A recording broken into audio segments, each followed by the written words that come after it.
جب اکبر نے دین الہی نکالا تو حضرت مجدد الفسانی علیہ رحمہ اس کے مقابلے میں آیا. آپ جانتے ہیں وہ تاریخ.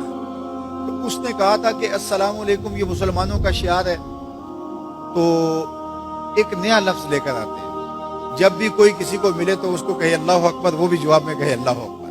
یہ اپنی طرف سے وہ نئی چیز لے کر آئے. لیکن اسلام نے السلام علیکم کیوں رکھا ہے؟ تو اس کا ایک فلسفہ ہے، اور وہ کیا کہ جب کوئی مسلمان کسی دوسرے مسلمان کو ملے تو وہ کہے السلام علیکم.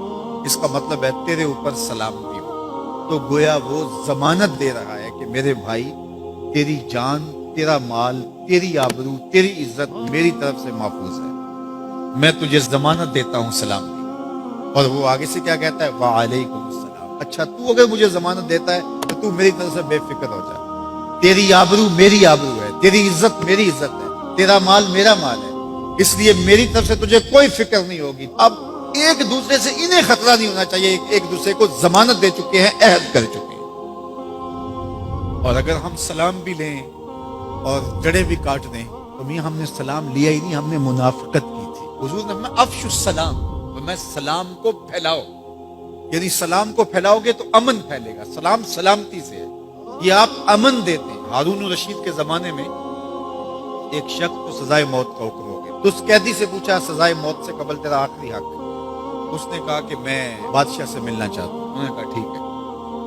بادشاہ کو کہا کہ سزائے موت کا قیدی ہے، تو وہ کہتا ہے میں بادشاہ سے ملنا چاہتا ہوں. بادشاہ نے کہا لے آؤ. تو دربار لگا تھا تو وہ قیدی زنجیر ماں کو گالی دے سکتا ہے، کسی کے باپ کو گالی دے سکتا ہے، کسی کا گریبان پکڑ سکتا ہے، کسی کو تھپڑ مار سکتا ہے، کسی پہ زیادتی کر سکتا ہے.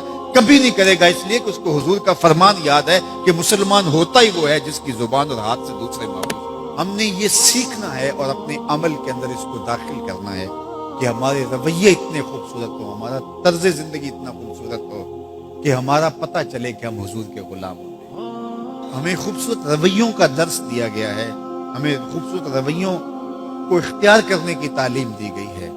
تو ہم اپنے آپ کو دیکھیں اور ہم اپنے دل کو صاف کریں، اپنی زبان کو صاف کریں، اپنی آنکھوں کو پاکیزہ بنائیں، اپنی سوچوں کو عفت دیں، اور دیکھیں کہ ہم کھڑے کہاں ہیں. جس کے 2 دن برابر ہیں، آج کا اور کل کا، تو وہ خرابی پہ ہے. سرخرو وہ ہے کہ جس کے دونوں دنوں کے اندر واضح فرق ہو، ہر لمحہ اس کا بہتری کی طرف چلا جا رہا ہو، تو وہ ترقی کی طرف ہے، ورنہ وہ تنزل کا شکار ہو رہا ہے. تو ہمیں یہ سبق دیا گیا کہ قد افلح من تزکا، کامیاب وہی ہوا